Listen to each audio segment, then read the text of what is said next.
जाओ, अपने हृदय को खोल के जाओ, जितना समय मिलता है उसका पूरा लाभ उठाओ। जिंदगी बहुत छोटी है, ये दिन देखते देखते गुजर जाएंगे, हाथ से निकल जाएंगे, पल्ले कुछ नहीं लेके जाओगे। ये सारी जिंदगी बिता दी तुमने इधर उधर के कामों में, क्या प्राप्त हुआ? संतों का तो एक वचन भी जीवन को संवार देता है, और जब वक्त पर वो काम आता है फिर याद आती है वो बात। इसलिए जितना समय मिलता है, कुछ लोग आते हैं कि हमें दरबार की सेवा मिल जाए, सेवा करते हैं। जैसे लड़कियां सेवा कर रही थी, मैंने बुला ली, ये नहीं आती बिना हुक्म की, करती रहती है। इनको कोई परवाह नहीं थी, क्योंकि तो सेवा करने से आदमी का मान टूटता है, अभिमान टूटता है।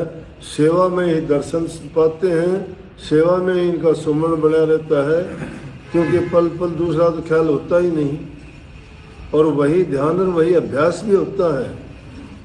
आप बात बात पे कह देते हो ना, सुनते हो कोई बात, बैठे हैं बात करते करते कहे मेरा ध्यान नहीं था, तो फिर बताना ध्यान, हम ध्यान की बात बताते हैं। प्रभु में ध्यान लगाओगे, लग जाएगा। आके काफी लोग कहते मेरा ध्यान नहीं लगता। अरे ध्यान कहाँ से लगेगा? सुमन ही नहीं किया आपने। इतने सत्संग छोड़ते हो, क्या कोई सुधार हुआ? स्वामी जी महाराज ने इसी बात को कह दिया, सत्संग करत बहुत दिन बीते, अब तो छोड़ पुरानी बाण।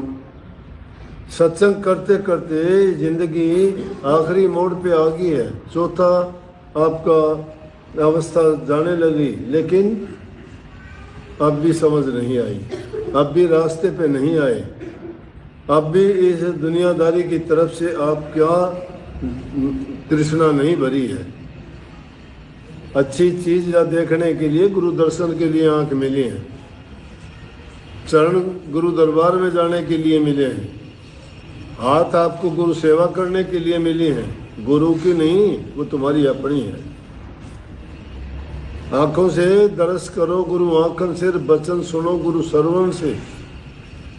गुरु पर तन मन धन मारो, गुरु वचन से अपना जीवन संवारो। गुरु वचन मान लो कि जीवन संवर जाएगा। नैनों से गुरु के दर्शन करो, कानों से उनके वचन सुनो, सुन सुन के मन में धरो और उनको धर के गुणो। जब तक उनको नहीं अपनाओगे, नहीं गुणोगे, तो आपका आना ना आना बेकार होगा। मानोगे तो आपका भला, ना मानोगे तो आपका बुरा। जैसा होगा वैसा भुगतोगे, करोगे। सबको बहुत बहुत आशीर्वाद। राधा स्वामी।